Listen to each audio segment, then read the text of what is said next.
En el siguiente video explicaré los elementos estructurales que se utilizan más en nuestro medio, en Guatemala. Como sabemos, por definición, se utiliza mayormente el concreto armado para soluciones sobre cualquier tipo de problema estructural que se pueda brindar. El concreto armado ha sido estandarizado después de, como sabemos, el sismo del año de 1976, el cual afectó a la mayoría de las estructuras de nuestro país. Se empezó a utilizar más este elemento como una solución factible y económicamente no tan grande en comparación de otros materiales que se utilizan en otros países. Los elementos estructurales que más utilizamos nosotros pues son los lineales y los superficiales. Por definición los dividiremos de esas dos formas. Los elementos estructurales lineales son los que cuentan mayormente solo con un eje axial, como lo conocemos estructuralmente, en el cual se encuentra, por ejemplo, la columna, la viga, el pórtico, conocido también como marco estructural, el arco, la flecha, etc. La columna. Nosotros conocemos la columna también como un pilar. Es un elemento estructural el cual actúa siempre a compresión y el cual ayuda a descargar las fuerzas aplicadas de una losa hacia un cimiento. Es decir, todas las losas ejercen una carga sobre las columnas y esa carga la columna se encarga de soportarla y distribuirla hasta el cimiento y estas a la tierra.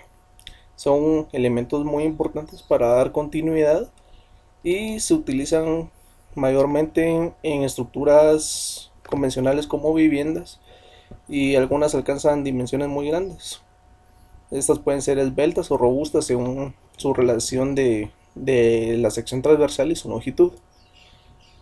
Ahora vamos con la viga. La viga es un elemento lineal muy importante debido a que da una solución a cubrir una luz muy grande o luces particularmente específicas, las cuales soportan un área específica de una losa. Es decir, una losa ejerce una carga distribuida sobre toda la vivienda y cuando las columnas están espaciadas de manera grande, la viga se encarga de cubrir ese espacio o ese vano y estas cargas las distribuye hacia las columnas.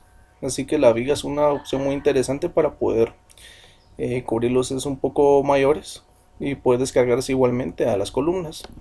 Cuando estas dos partes se amalgaman, es decir, la columna y la viga, se forma un pórtico o un marco estructural.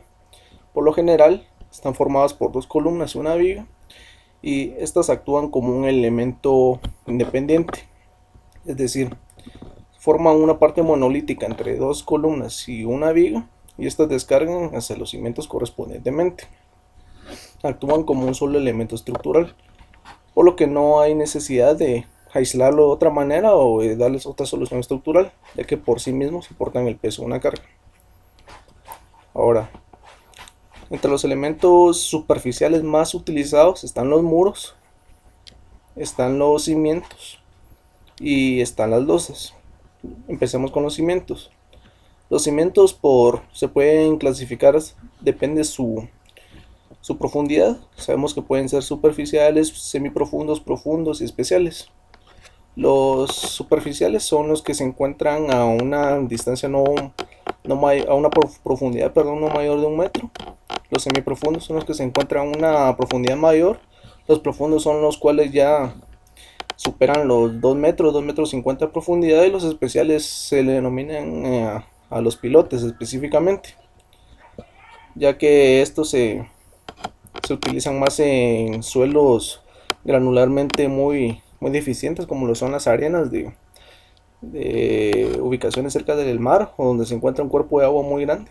En ese caso se utilizan pilotes para que no haya ningún problema sobre asentamientos, etcétera.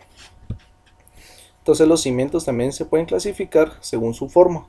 Por lo general en Guatemala utilizamos los cimientos aislados, los cuales conocemos como zapatas.